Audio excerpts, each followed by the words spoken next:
Okay, the last joint we did was the corner bridle joint. To follow on from that is the mortise and tenon joint. As I said earlier, if you do a good job on the tenon, you can use it again because it's basically the same joint as the bridle joint, except for instead of in the corner, it's in the middle of the timber. So, face sides and face edges towards each other.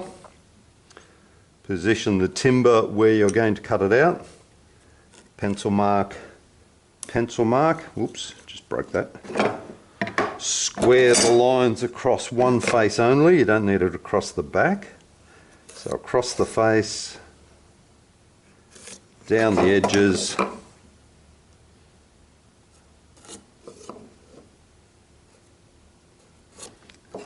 and then down the back edge.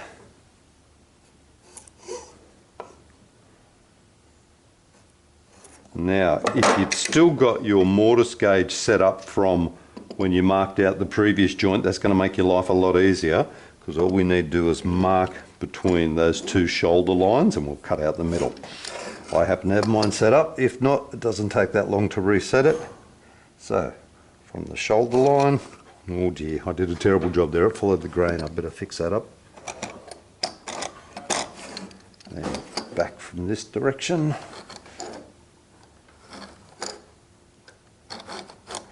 Okay, let's see how well I can tidy that up. That line you can see has jumped. This line's reasonably straight. Yeah, I'll be able to cut around that. So that's the bit that's coming out. Face side, marking from the face side again. Don't think the grain will give me as much trouble this time.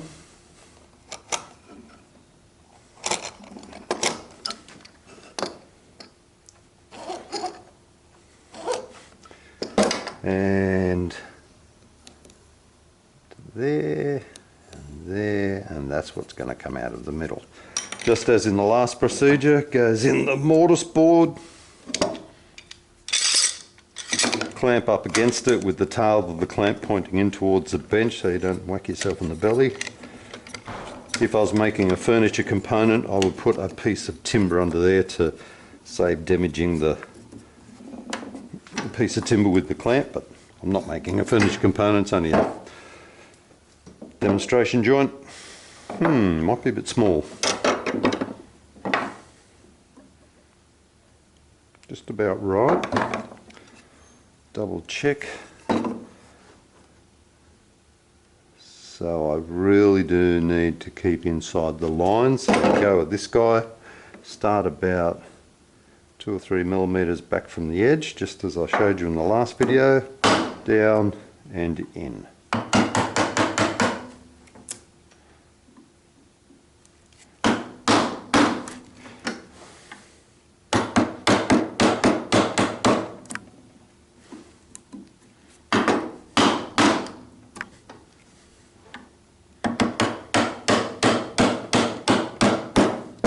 Don't be tempted to flick it up, or you'll probably catch that edge and splinter it off.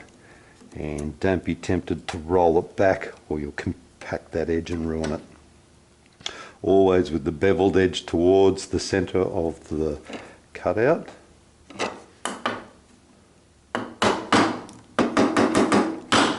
Down at 90 degrees, and then take out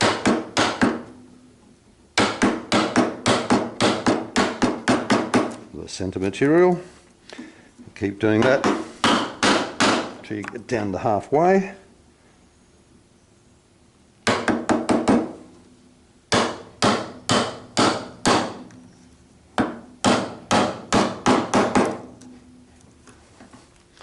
So am I at halfway yet? No, about a third. So I'll keep going with this until I get all of that side out, flip it over, do the other side. So once more, we're going down, taking a slice out, down, taking a slice out. And you keep doing that until you're through to the other side, turn it around, do the same on this side, flip it over, and then clear out the middle. So I'll come back just when I'm about all the way through this joint.